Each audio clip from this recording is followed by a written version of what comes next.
Really quick today about flash.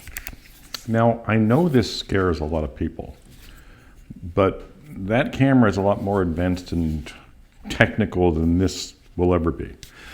It's just a flash.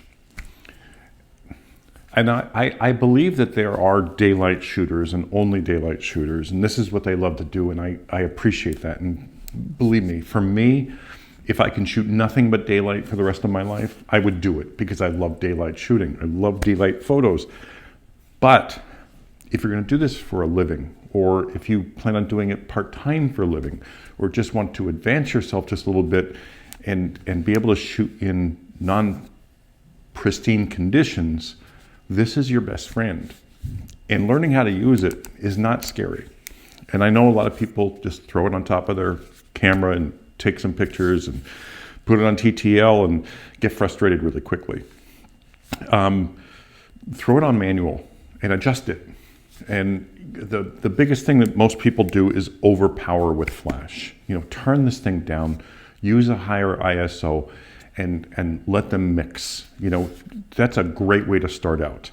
It's not the perfect solution, and it's not this is all that I ever need. But sometime if you are doing a party or an event, or a friend says, "Hey, could you shoot my kid's birthday party?" and you go into the house or the event space and it's dark, or it has bad lighting period, or whatever the scenario is, knowing how to use this can help you so much.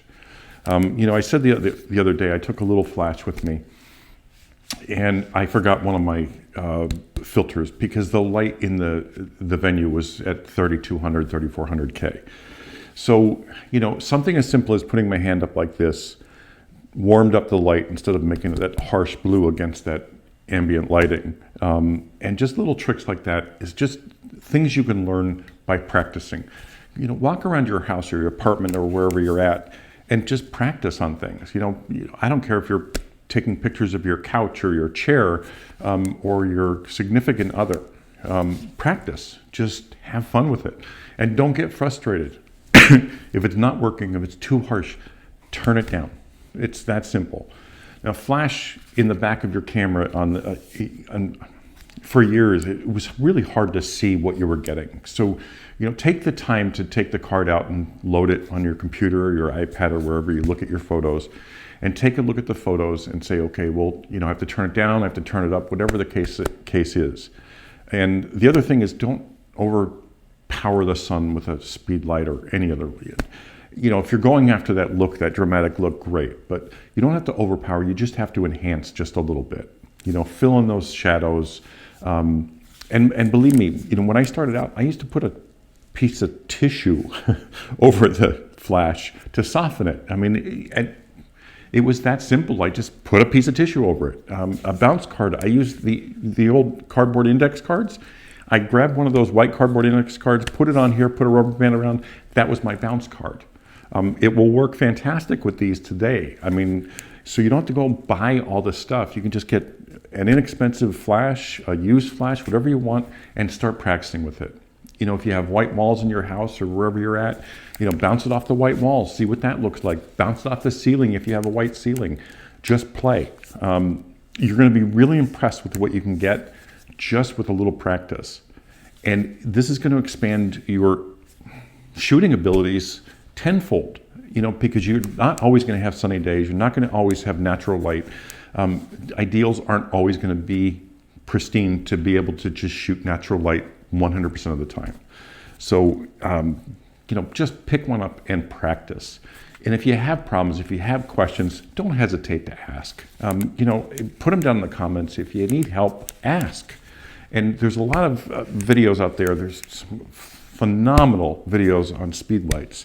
More advanced, obviously, but to start out, you just need your camera, and an inexpensive speed light and practice. You're really going to be happy that you know how to use this. I promise you.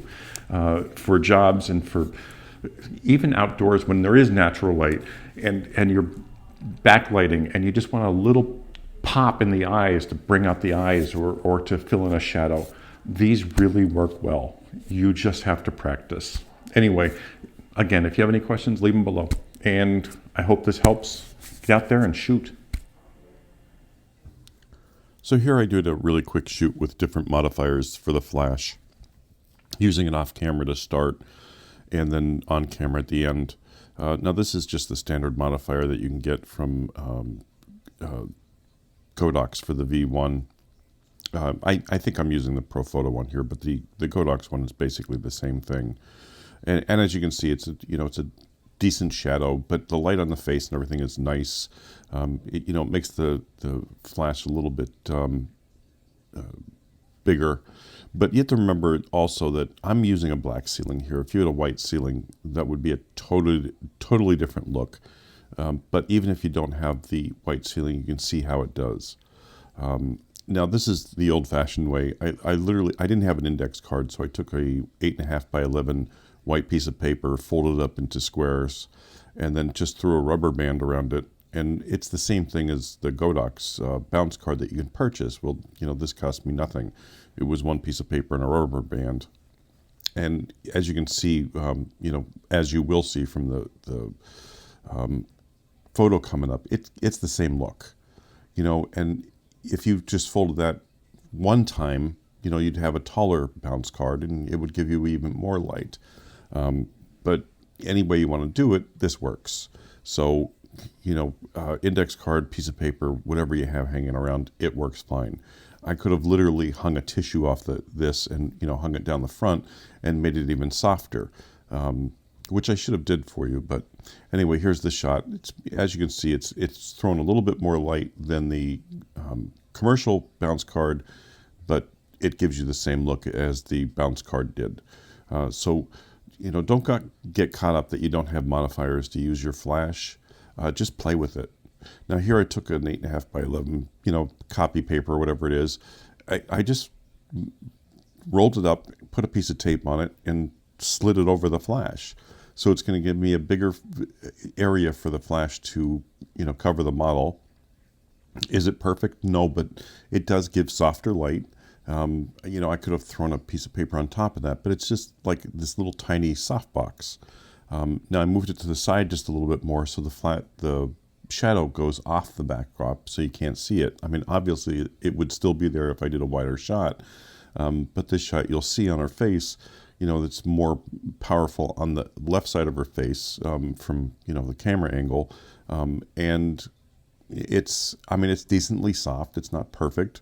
If I moved it in closer, it would be even softer, but it's just play and have fun, and you can get images just like this with one single flash and just trying it.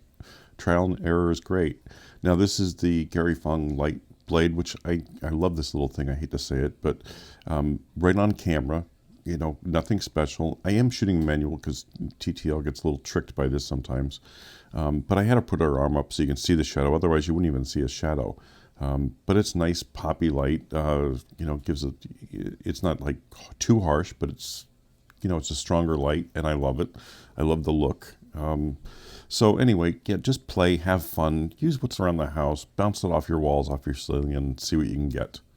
Hope this helps, and like I said before, don't be afraid of light or flash. It produces some nice light if you give it a chance and just practice.